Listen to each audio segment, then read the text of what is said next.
Kemper was born on December 18, 1948, in Burbank, California. His parents were Edmund Jr. and Clarnell Kemper, née Strandberg. He also had one older and one younger sister and was very close to his father. Because of this, he was troubled when they divorced in 1957 and his mother took Kemper and his sisters and moved to Helena, Montana. Though very bright, he was later found to have an IQ of 145 during adulthood. He displayed sociopathic traits at an early age. He was a pyromaniac and often used his sister's dolls to enact murders and bizarre sexual rituals. He particularly enjoyed pulling their heads off. He took great delight in torturing and killing cats. One of them he stabbed to death. Another he reportedly buried alive, dug up again, decapitated it and put its head on a pole. He fantasized about being executed by electric chair and would often enact it as a game with his sisters. His emotionally abusive mother would often lock him in the basement because she was afraid that he would rape the youngest. At the age of 13, he ran away and made it all the way to his father in California, only to discover that he had remarried and made his stepson the object of his affection. Kemper, heartbroken, was sent back to his mother. At the age of 14, Kemper was sent to live with his paternal grandparents, Edmund Sr. and Maud Kemper, at their ranch in North Fork, California. Even though he already was an imposing 6 foot 4 inches, 193 m, tall, he was easily bullied by classmates. He also didn't get along with his grandmother.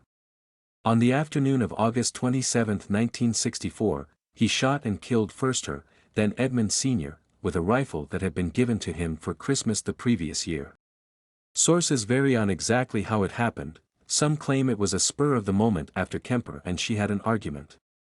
Others claim that she was working on her next children's book when she was shot and that Kemper did it just to find out how it felt. He then killed his grandfather when he came home from grocery shopping to spare him the sight of his dead wife and made 2 phone calls, first to his mother to tell her what he had done and then to the local police to do the same. He then sat down on the porch and waited for their arrival. After being arrested, he was diagnosed with paranoid schizophrenia and placed in mental care at the Atascadero State Hospital for the criminally insane. He surprisingly got along well with his psychiatrist and was even made his assistant. On December 18, 1969, on his 21st birthday, Kemper was released against the wishes of several psychologists and placed in the care of his mother in Santa Cruz. Serial killings, capture, and incarceration. After being released, Kemper, still living with his mother, took a number of menial jobs before eventually getting a job at the state of California's Department of Public Works as a laborer. He was then 6'9", 205 m, and weighed ca 300 pounds, ca 140 kilograms. He befriended several local police officers and even planned to become one himself, a dream that ended when he learned that he was above regulation height. Though he wasn't good with money, he eventually saved up enough to move away from his mother and get an apartment with a roommate. After getting a $15,000 settlement through a motorbike accident, he bought a yellow Ford Galaxy and began cruising the Pacific Coast area in search of female hitchhikers, all the while gathering kill supplies such as a knife, plastic bags, and handcuffs. He eventually had to leave his apartment and move back in with his mother, who had been divorced a total of 3 times by that point. On May 7, 1972, he committed his first 2 murders as a serial killer. Over the following 9 months, he killed 4 more women, coinciding with murders committed by fellow Californian serial killer Herbert Mullen. Many of his murders were committed after an argument with his mother. On April 19, 1973, he bludgeoned his mother to death in her sleep and spent hours mutilating her body, severing her head, using it for oral sex, tossing darts at it and throwing her vocal cords into the garbage disposer.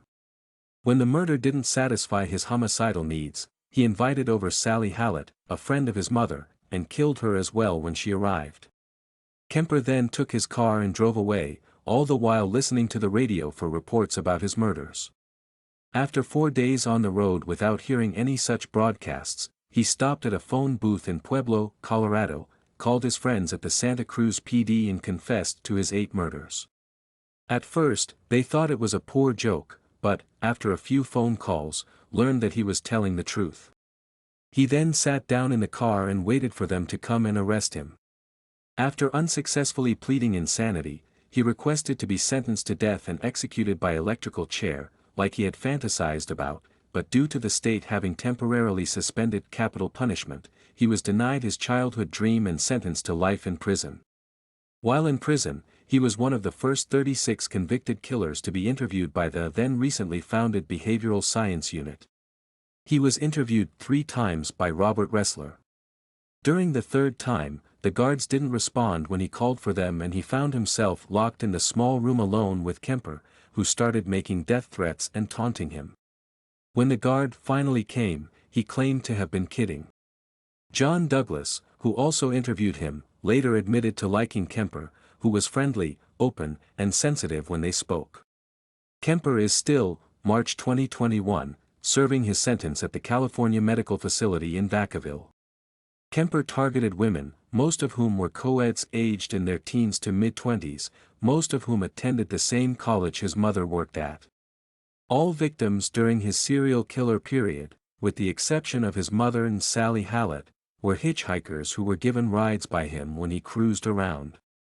After taking them somewhere secluded, chatting them up on the way, he would kill them in various ways, including shooting, stabbing, and strangling, and then take their remains to his room, where he would perform bizarre experiments on, eviscerate, and engage in sexual activities with their bodies.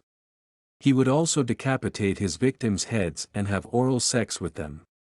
One of the psychiatrists who interviewed him using a truth serum, Dr. Joel Fort, also believed that Kemper had cooked and eaten parts of his victims.